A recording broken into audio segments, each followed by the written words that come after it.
نبی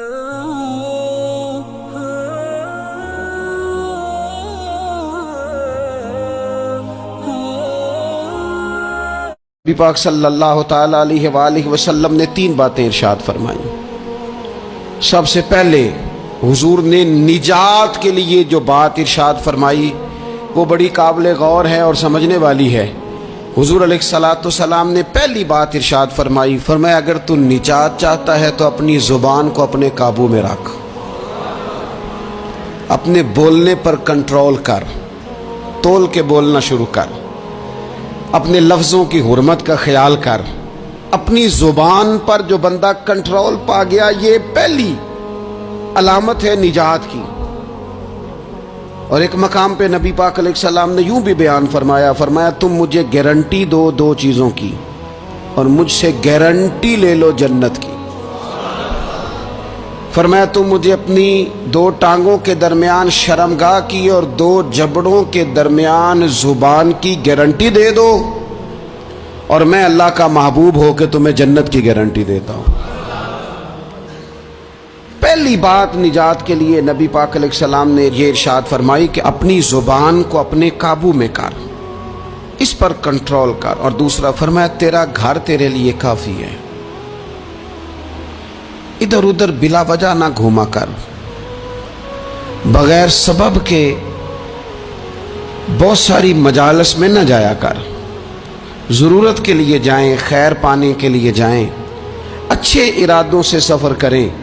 گئے ہمارے صوفیاء علماء دور دراز کے سفر کیے محدثین نے، کس لیے؟ حضور کی احادیث کو جمع کرنے کے لیے، نبی پاک علیہ السلام کے فیضان سے حصہ پانے کے لیے۔ لیکن فرمایا ادھر ادھر نہ، کچھ لوگوں کو بڑا شوق ہوتا ہے اس مجلس میں بھی جائیں گے، اس محفل میں بھی جائیں گے، اس کی بھی سنیں گے، اس کی بھی سنیں گے، نتیجہ یہ رہے گا کہ بے یقین ہو جائیں گے، اپنے گھر سے نکلیں گے، گھر گھر پھریں گے، کسی گھر کے نہیں رہیں گے۔ تیرے لیے تیرا گھر کافی ہے، اپنے گھر رہ، اپنا گھر جو ہے وہ تجھے کفایت کرے، اپنے گھر میں قیام کر۔ یہ دوسری علامت ہے نجات کے لیے۔ اور تیسرے نمبر پہ نبی اکرم صلی اللہ تعالی علیہ وسلم نے فرمایا اگر تو نجات چاہتا ہے نا تو اپنی خطاؤں پہ رویا کر، اپنی خطاؤں پہ آنسو بہا، اپنے آپ پہ رو، اگر چاہتا ہے کہ بچ جائے۔ 3 چیزیں نبی پاک علیہ السلام نے بیان فرمائی، زبان کو قابو میں کرو، اپنے گھر میں قیام کرو، اور فرمایا کہ تم اپنی خطاؤں پہ رویا کرو۔ یہ 3 اگر چیزیں تمہیں میسر آتی ہیں تو پھر رسول پاک علیہ السلام کی زبان فیض حق کے ترجمان سے گارنٹی مل رہی ہے کہ اللہ اس بندے کو نجات عطا فرمائے گا۔ بہت شوق ہے لوگوں کو باتیں کرنے کا، بڑی باتیں، اوئے ہوئے، جو بات بڑے مختصر لفظوں میں 2 جملوں میں بیان ہو سکتی ہے اس کے پیچھے اتنی لمبی تمہید باندھیں گے کہ اصل بات ہی رہ جائے گی بیچ میں سے۔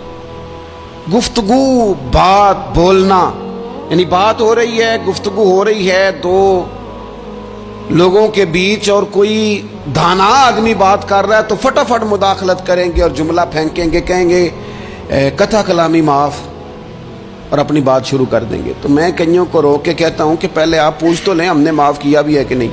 بہت باتیں کرتے ہیں بعض لوگ، بہت باتیں کرتے ہیں، اور دنیا میں جو زیادہ خطائیں ہوتی ہیں وہ زبان کی وجہ سے ہوتی ہیں۔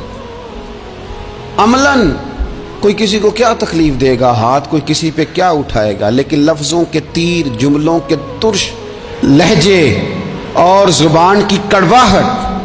حضرت عثمان غنی رضی اللہ تعالیٰ عنہ فرمایا کرتے تھے کہ زبان تو روح کو گھائل کر جاتی، بندے کو اندر سے توڑ کے رکھ دیتی ہے یہ زبان۔ بہت سارے لوگ تھے انہوں نے بہت سارے جملے زندگی میں بولے، میں یقین سے کہتا ہوں کہ انہیں بھی پچھتاوا ہوا کہ یار مجھے یہ والا لفظ نہیں کہنا چاہیے تھا، لیکن کاش یہ بعد میں پچھتانے سے پہلے آپ سوچ لیتے۔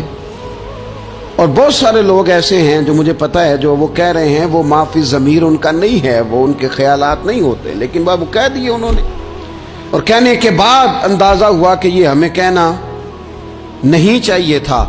دوسرا ارشاد فرمایا کہ تو اس طرح کر، اپنے گھر کو نہ